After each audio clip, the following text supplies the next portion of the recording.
Hey there, it's Arnold with Overland Explorer Vehicles. I'm outside a high country. Going to go over some systems with you, more specifically water. There's your water fill, lockable. Nothing new there. We use that in all of our builds. And I'm back inside the rear storage compartment or pass-through on this high country. It's massive, by the way. It's huge. Anyways, I've already taken the liberty of taking this guard off. It's right over here. It takes 6 thumb screws and that takes care of it. And then back here is where all the magic happens. So you can, I'm just going to go over some of the general things that are back here. So right there you can see the Guzzle H2O. I can't remember which series this is for the Guzzle H2O, but obviously it's the smaller of them. It's got the shorter cartridge because we don't have a lot of room to work with back here. This camper utilizes the Timberline system. So Timberline has a complete hydronic heating system, so it operates all off of one boiler. That boiler will then generate heat glycol. That glycol loops and goes through a plate exchanger to heat water. It also goes through a radiator to heat the cabin air as well. So, and that's with a fan behind it. So, variable speed fan on that air heater. Also has a scald valve. That's that black handle right there. See that scald valve? So you can actually temper your hot water. So I'm just going to go through very quickly. Well, not quickly. I'll just run through this whole system, how it integrates. So as I said, this one's got the Guzzle H2O. You don't have to order the Guzzle H2O, but the nice thing about the Guzzle H2O, if you do order it, that gives you the ability, if you run out of water, this particular unit has it's the high country, it has 38 gallons of fresh water capacity. So you're going to be able to pull out of a stream. You don't want to, and again, that doesn't mean you can go up to a murky, mud puddle or a pond or something like that and start pulling liquid out of it, because you're not going to have great success. This takes it down to 0.5 micron, and then it goes through. You can see that LEDC ultraviolet light goes through there, and then that's really what's killing the bacteria, is that UV light. But as I said, you're at the mercy of the system here for the filtration that it's got. So really try to pull out of as clean a water, as clear as water, not much turbidity, not very cloudy, in other words, not murky, muddy. And this system will last much longer in between maintenance periods. You will have to change filters out from time to time, and we made the provisions to do that. You've got, you can see that brass valve right over there. I'm pointing at it. That is your inlet to the filter. And then in this manifold here, the valve at the very top, you can see it, very top of your screen. I'm pointing to it up there. That is your filter out. So if you wanted to change the filter, you'd isolate those two valves, close them, and then you'd be able to pull this off. You're going to have to use a lot of towels, that sort of thing, because again, it's a pretty jam-packed little area here in the corner of the camper.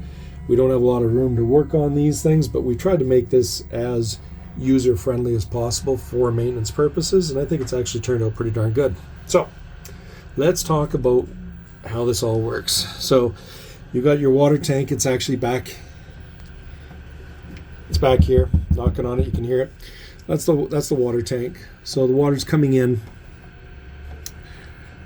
and then we go through this brass valve here. Now this brass valve functions two ways. It functions for winterization, and it functions for the Guzzle H2O system. So we're in normal lineup right now. You can see the valve is turned in line with this PEX line here right now, which is going to the suction of the pump.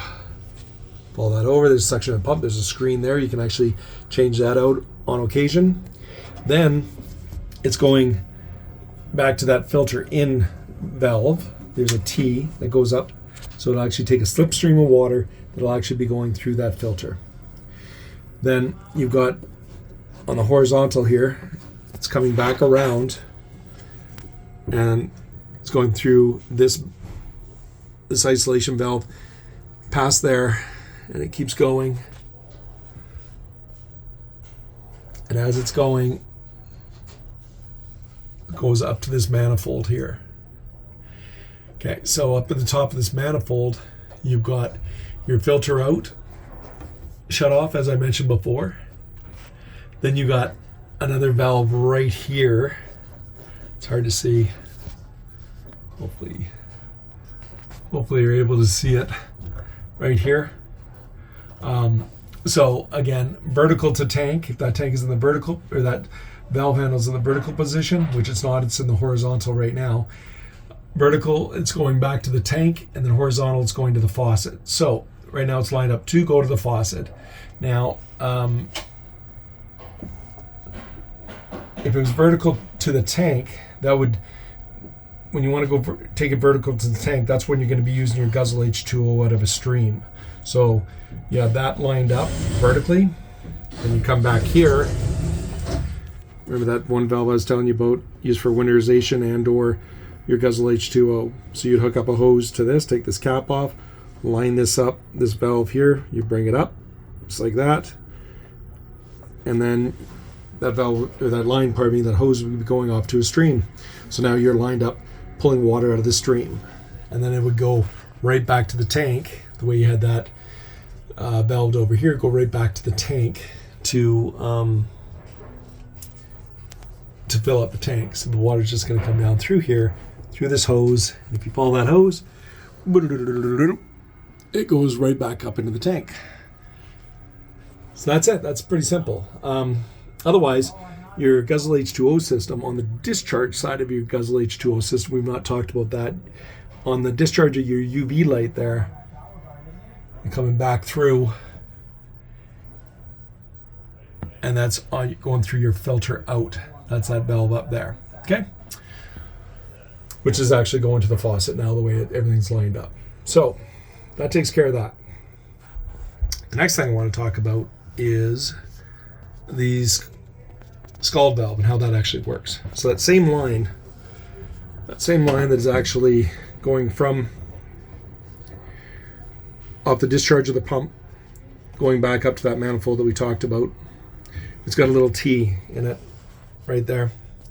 Comes up, and then it goes over, follow my finger, and down. That's going into a plate exchanger, okay? So that plate exchanger has glycol on one side and has this fresh water via this line right here going down in the exchanger. Now you also got a slipstream here. It's got this T, and it comes back. And it's coming back to the scald valve or the mixing valve. So that gives you the ability to temper your hot water. So it's going to put cold water onto the hot water discharge side of that plate exchanger.